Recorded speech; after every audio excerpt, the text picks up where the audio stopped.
Kalau dia tidak minta izin dengan yang bersangkutan, itu berbahaya sekali buat dia. Dia apapun itu alasannya, tidak dibenarkan. Ini kalau mau jujur, contempt of court-nya ada, tapi undang-undang contempt of court belum ada. Tetapi dengan cara dia itu, setidaknya, menurut saya, JPU dan hakim bisa bertindak.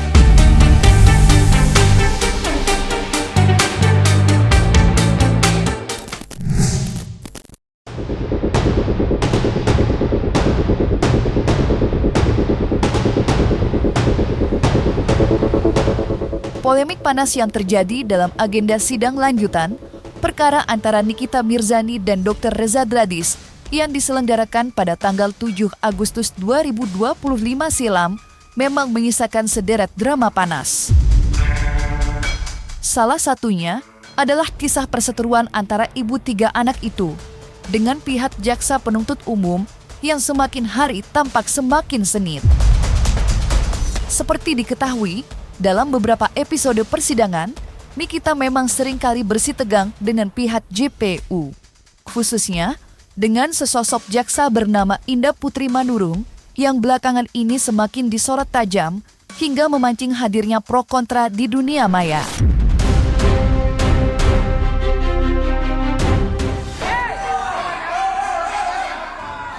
Buktinya udah jelas.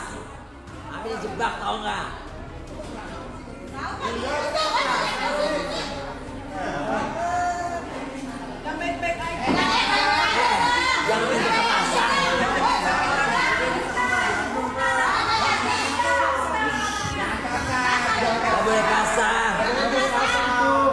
JPU nggak boleh kasar.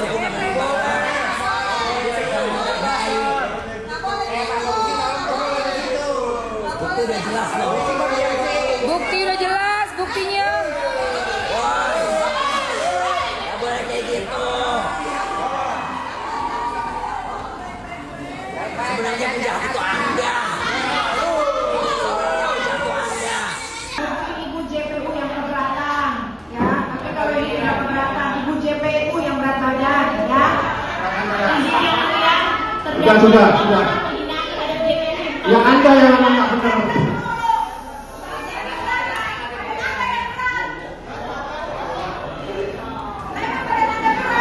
Mau diberikan apa dilanjutkan? Jadi kita ingatkan kepada penuntut umum, ya.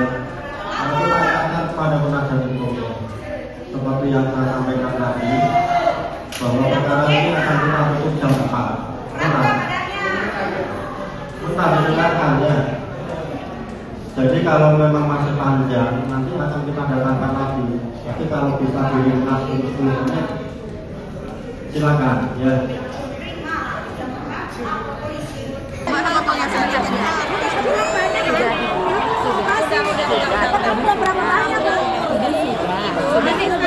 Ami gimana Mi? Ami.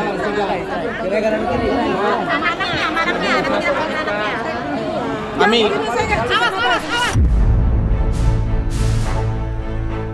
Tajamnya sorotan masyarakat ke arah Jaksa Indah Putri Manurung tentunya bukan tanpa alasan kuat. Mengingat dalam persidangan kemarin, ia sempat memancing perdebatan lantaran kedapatan merekam Nikita Mirzani di ruang sidang, di mana rekaman itu diambil oleh Indah Putri Manurung ketika emosi Nikita meledak usai sidang diskors oleh majelis hakim. Aksi Jaksa Indah Putri Manurung yang merekam Nikita tanpa izin sontak memancing kekecewaan warganet. Bahkan, ada yang menyebut kalau tindakan itu telah mencederai citra JPU serta berpotensi melanggar undang-undang.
tolong Yang Mulia. Tapi si Yang Mulia-mulia ini mengajukan permintaan si terdakwa.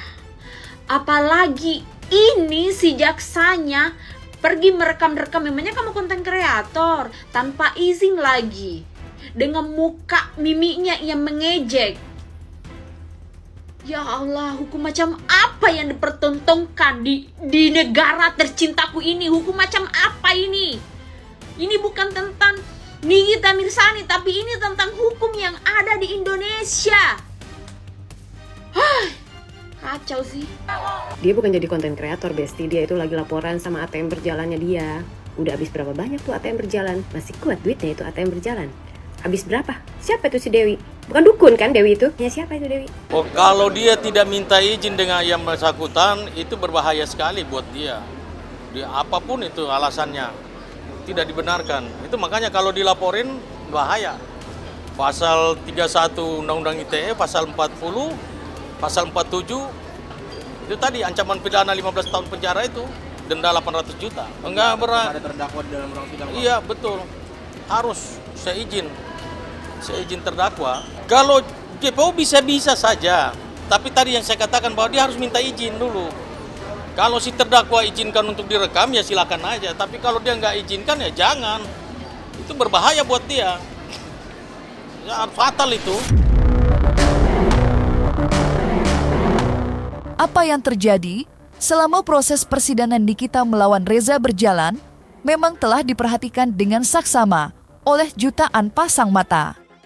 Salah seorang warganet bahkan sampai berkata, jika perseteruan ini sudah menjadi perbincangan pengguna media sosial negara tetangga, yakni Brunei Darussalam. Pasalnya, ia merasa bila proses persidangan telah dinodai 3 kejanggalan yang sepatutnya tidak terjadi. Yang pertama adalah keputusan para jaksa penuntut umum yang mengenakan masker selama sidang berjalan. Kemudian yang kedua adalah selalu ditutupnya pintu ruang sidang. Padahal, hakim sudah jelas menyatakan persidangan digelar secara terbuka. Dan yang terakhir adalah perilaku JPU yang diduga bertindak tidak sesuai terhadap terdakwa. Itu hal yang banyak disorot adalah dalam proses persidangan Nikita Mirzani ada beberapa hal keganjilan yang tidak selayaknya didapatkan dari seorang terdakwa perempuan. Yang pertama yaitu adanya pemakaian masker oleh jaksa penuntut umum. Padahal pemakaian masker itu sudah dicabut oleh peraturan Mahkamah Agung tentang tata cara peradilan. Sehingga jaksa penuntut umum yang menyidangkan kasus Nikita Mirzani seharusnya tidak memakai masker tanpa alasan yang jelas. Yang kedua adalah ramainya pengunjung yang menghadiri sidang Nikita Mirzani. Ketika majelis hakim membuka persidangan dengan membuka bacaan sidang dibuka dan terbuka untuk umum dan diketok palu, artinya semua pengunjung boleh menghadiri, menyaksikan maupun mengikuti jalannya proses persidangan. Tidak ada aksi menutup pintu, tidak ada aksi pilih-pilih pengunjung. Selama tata cara tertib menghadiri persidangan dan tidak menimbulkan kegaduhan, maka siapapun boleh mengunjungi, menghadiri proses persidangan Nikita Mirzani. Yang ketiga adalah ramainya kemarin jaksa penuntut umum melakukan aksi yang tidak selayaknya terhadap seorang terdakwa, di mana memaksa untuk memakai rompi maupun borgol. Padahal Nikita Mirzani saat itu masih menginginkan untuk memutar flash disk di mana diduga berisi cakapan rekaman adanya indikasi pengkondisian kasus yang dikondisikan oleh pelapor, adanya isu suap kepada jaksa penuntut umum maupun majelis hakim. Perilaku sekarang kita bicara seorang terdakwa yang sekian bulan itu di dalam tahanan yang dia merasa tidak pernah ikut campur dalam perkara Dr. Gladys. Bagaimana coba? Itu hal yang wajar, hal yang manusiawi. Ya, kayak siapapun manusia yang dituduh dilakukan pidana ataupun dibilang melakukan suatu perbuatan melawan hukum, padahal dia tidak melakukan. Coba bayangkan.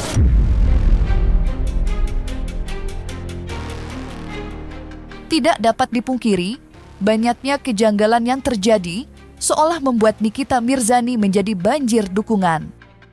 Ya, banyak pihak yang kini habis-habisan membela Nikita. Namun siapa sangka, di balik itu ada pula yang masih beranggapan bila Nikita sudah berperilaku tidak patut selama sidang berjalan. Kritik itu datang dari Tony RM, di mana Tony RM bahkan berkata, tahu apa yang dilakukan Nikita selama ini justru berpotensi memberatkan posisinya. Lantas, seperti apakah penjelasan Tony RM soal itu? Sayang, dari awal sampai akhir ya, beberapa saksi yang dihadirkan oleh penuntut umum itu tidak digunakan secara maksimal oleh penasihat hukum terdakwa. Dalam hal ini penasihat hukumnya Nikita Mirzani. Apa yang tidak dimaksimalkan?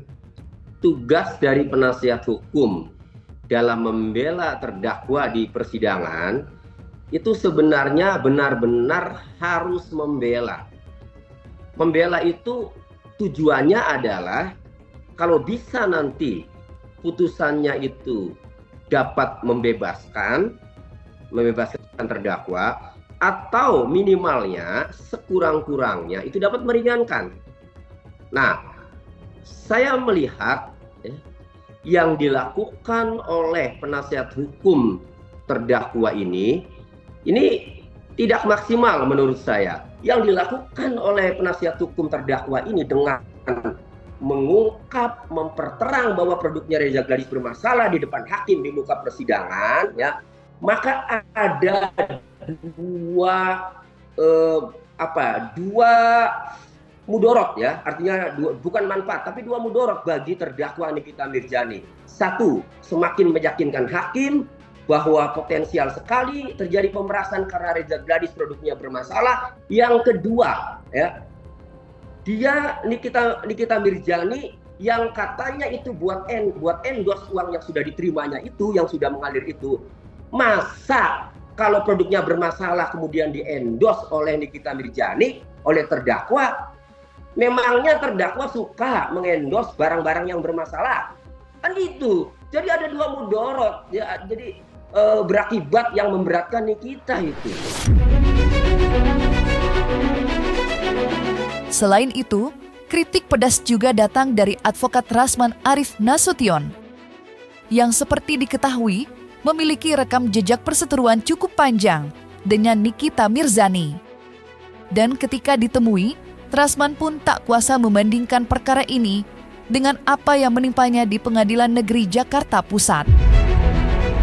Namun, yang membedakan, mereka diganjar reaksi berbeda dari pengadilan. Ya, di saat Rasman dilaporkan ke pihak berwajib, Nikita justru melanjutkan sidang seperti biasa. Lantas, seperti apakah luapan kekecewaan Rasman? Serta benarkah pula Rasman merasa Nikita pantas untuk dilaporkan atas tudingan contempt of court? Saya kalau boleh jujur ya, ada dua persidangan yang sangat berbanding terbalik. Satu di PN Jakarta Utara, sidang saya versus Hotman. Di PN Jakarta Selatan, Nikita Mirzani versus Reza Gladys. Dua sidang ini ada keributan.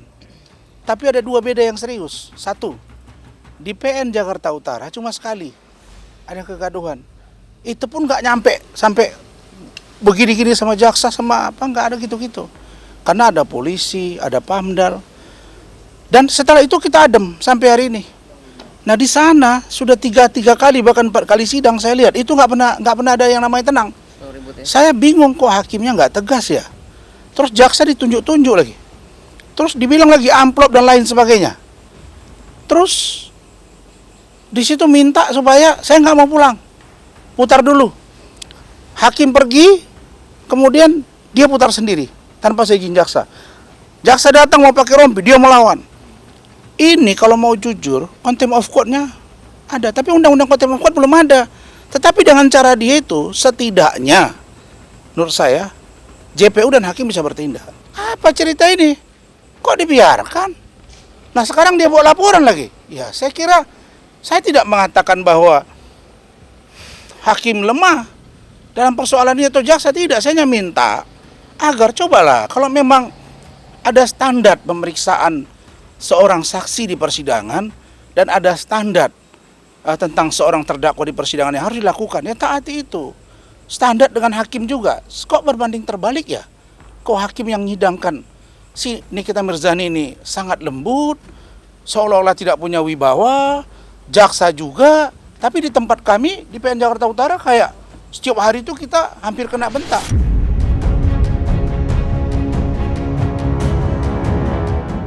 Terlepas dari pro kontra serta silang pendapat yang ramai berterbangan, sikap perlawanan Nikita sendiri berasal dari perasaannya yang merasa diintimidasi sejak awal persidangan.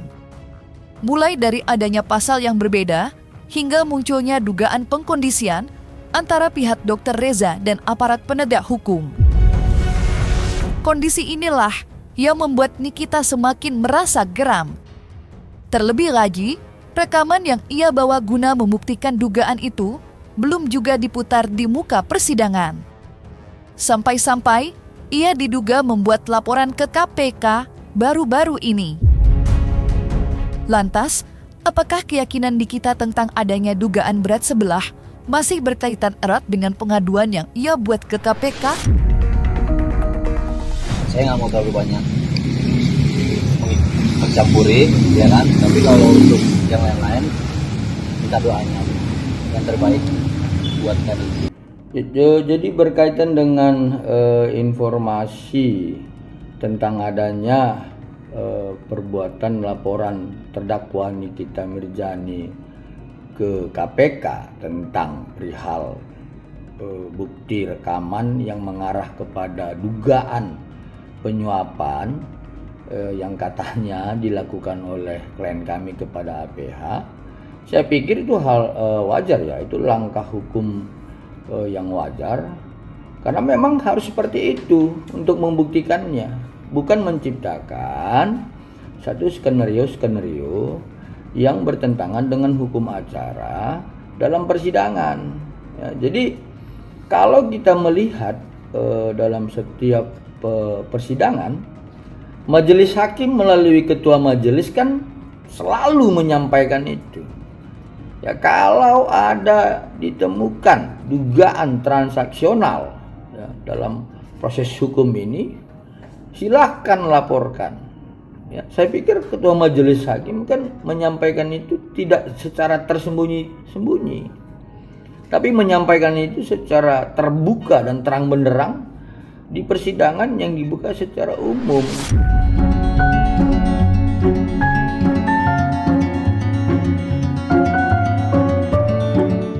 Nah, selesai sudah Cumi Lovers.